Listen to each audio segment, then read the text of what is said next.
এক সিম থেকে অন্য সিমে আসলে কি মিনিট ট্রান্সফার করা সম্ভব? চলুন বিস্তারিত মোবাইলের স্ক্রিনে আমি আপনাদেরকে বুঝিয়ে দিচ্ছি। তো চলুন কথা আবার এই ভিডিওটা শুরু করা যাক। নিয়মিত এরকম ইম্পর্টেন্ট ভিডিও পাওয়ার জন্য ফলো করে রাখতে পারেন, যা আপনার অনেক কাজে দিবে। Okay so guys, first of all এখান থেকে আমি আমার মাইজিপি অ্যাপসটাকে ওপেন করে দিলাম। অ্যাপসটাকে ওপেন করে দেওয়ার পর এই যে দেখেন আমার এখানে কিন্তু এখন 0 MB দেখাচ্ছে এবং 0 মিনিট দেখাচ্ছে। যদি আপনার ক্ষেত্রে আপনার MB থাকে কিংবা ব্যালেন্স থাকে কিংবা যে কোনো এখানে মিনিট থাকে, আপনার অ্যাভেলেবেল মিনিট থাকে, সেই ক্ষেত্রে আপনি কাউকে কোনো মিনিট আপনি ট্রান্সফার করতে পারবেন না। তবে আপনি মাইজিপি অ্যাপস থেকে গিফটের মাধ্যমে গিফট হিসেবে আপনি কাউকে MB দিতে পারবেন, তাও আবার আপনার ব্যালেন্স থেকে টাকাটা কেটে নেবে।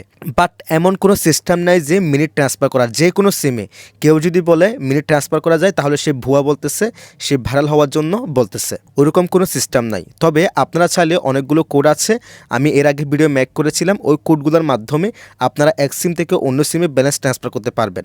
সো এক কথায় এটা বলা যায়, এক সিম থেকে অন্য সিমে ব্যালেন্স ট্রান্সফার করা যায় ঠিকই, কিন্তু মিনিট MB ট্রান্সফার করা যায় না। That's it.